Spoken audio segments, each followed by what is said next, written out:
पुरावे आपण द्यायची तयारी ठेवलेली आहे? नाही, नक्कीच निवडणूक आयोगाला याच्यामध्ये प्रचंड सुधारणा करणं गरजेचं आहे. EVM मध्ये काय काय झालं हे सुद्धा मी त्या ठिकाणी प्रॅक्टिकलपणाने निवडणूक आयोगाला सुद्धा दाखवणार आहे, त्यांच्याही पुढे हे मांडणार आहे आणि ही भूमिका त्या ठिकाणी मांडल्यानंतर त्याही ठिकाणच्या मीडिया पुढे मी हे निश्चितपणानं सांगतो.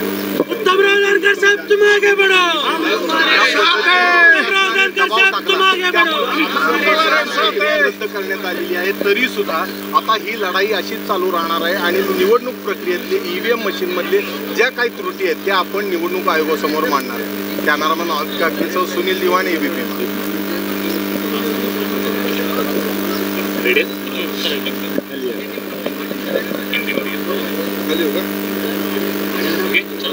सर क्या कहेंगे आप? रीपोलिंग लेने वाले थे, EVM पे ऊपर आशंका जताई थी, अभी क्या हो रहा है यहाँ पे? पुलिस ने आपको रुकवा दिया है क्या? पुलिस प्रशासन ने तय किया है कि कौन सी भी हालत में यहाँ पे अगर मतदान हो गया तो पूरा माहौल बदल जाएगा, दूध का दूध और पानी का पानी हो जाएगा। यहाँ पे प्रैक्टिकल बैलेट पेपर के ऊपर, मतपत्रिका के ऊपर मतदान होने वाला था और इसमें गांव ने तय किया था, खर्चा गांव का था और ऐसे इसमें गवर्नमेंट का रोल ही नहीं है। तो उन्होंने रोकने का ये सब सामान लेके जाने का, ऐसा धमकाने का, सभी लोगों के ऊपर IPC तहत गुन्हे दाखिल करने का यह सब्जेक्ट उन्होंने कर दिया। इसीलिए यहाँ पे दूसरी तरफ से हम आगे जाएंगे। ये पोलिंग लेके आप क्या कहना चाहते थे, क्या दिखाना चाहते थे? यहाँ पे जो मेरे को 1500 से प्लस वोट मिलना चाहिए था और अपोजिशन में था उसको 400 वोट मिलना चाहिए था या 500 मिलना चाहिए था, लेकिन वो उल्टा हो गया। और यही देखना था कि यहाँ पे सच में हो गया है कि नहीं। 10 दिन पहले, 12 दिन पहले यहाँ पे वोटिंग हुआ था और 10 दिन में कुछ वेरिएशन 2, 3, 5% है, इससे ज़्यादा नहीं है। तो गांव ने तय किया था कि यहाँ पे वोटिंग करने का और लोगों को दिखाना है कि हमने वोटिंग किया था कि नहीं।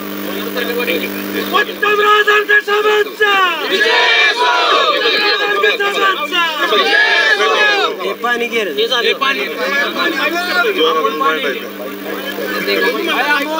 साहेब, नेमकं काय चर्चा झाली पोलिसांमध्ये आणि तुमच्यामध्ये आणि तसंच गावकऱ्यांमध्ये? पोलिसांनी दे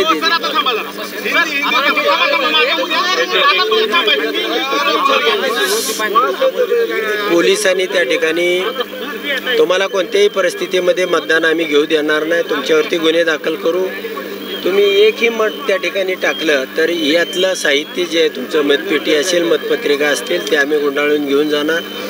त्यामध्ये झटापट झाली तर त्याची जबाबदारी तुमची राहील, त्याही पुढं काय दंगल झाली तर गावाला आणि तुम्हाला आम्ही जबाबदार धरू।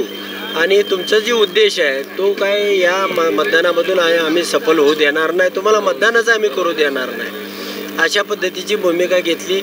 त्यामुळं गेल्या 2 दिवसापासून मी या गावामध्ये ठाण मांडून होतो, परंतु या ठिकाणी त्यांनी आम्हाला मतदान म्हणजे प्रक्रिया पार पाडू दिली नाही। गावकऱ्यांची आणि तुमची पण चर्चा झाली, काय नाही, गावकऱ्यांचा विषय असा होता की त्या ठिकाणी जर मतदानच करू देत नसतील, झटापट होणार असेल तर मग लोक मतदानाला येणार नाहीत। गेल्या 2 दिवसापासून यांनी 144 कलम लावलेला आहे, लोकांना नोटिसा दिलेल्या आहेत आणि गावामध्ये दहशत परेड घेतलेला आहे की कुणी घराच्या बाहेर पडायचं नाही, यायचं नाही। मग महिला असतील, वयोवृद्ध आई वडील असतील, अशा लोकांना या प्रक्रियेमध्ये सामील होता येत नाही आणि आमचा उद्देश 1500+ मतदान पोलिंग झाल्याशिवाय सफल होत नाही। आता पुढची भूमिका काय असते? 1 आठवड्याभरामध्ये आम्ही एक मोठा मोर्चा प्रांत कार्यालयावरती काढू आणि आमचं म्हणजे म्हणणं आहे ते निश्चितपणाने त्या ठिकाणी मांडू।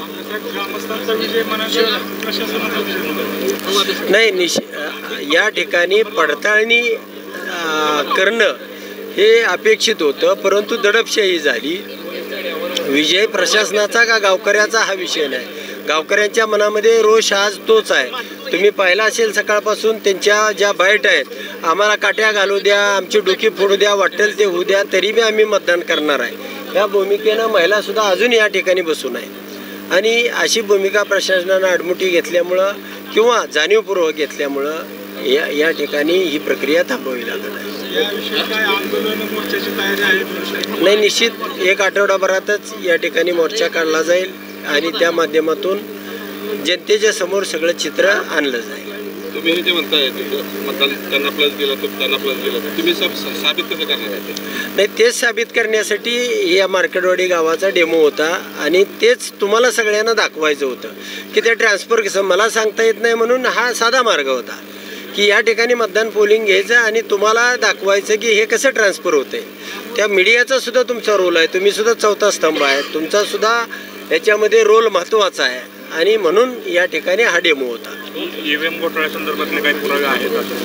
नाही, नक्कीच मी काय IT इंजिनियर नाही, पण माझ्याकडे जे मटेरियल आलेलं आहे त्याच्यामध्ये 100% काय घडवलंय काय घडलंय याच्यामध्ये वरवरची माहिती माझ्याकडे नक्की आहे आणि ती माहिती 100% खरी आहे, त्याच्यामध्ये खोटं असायचे काही कारण नाही. मीडियासमोर कधी मांडणार?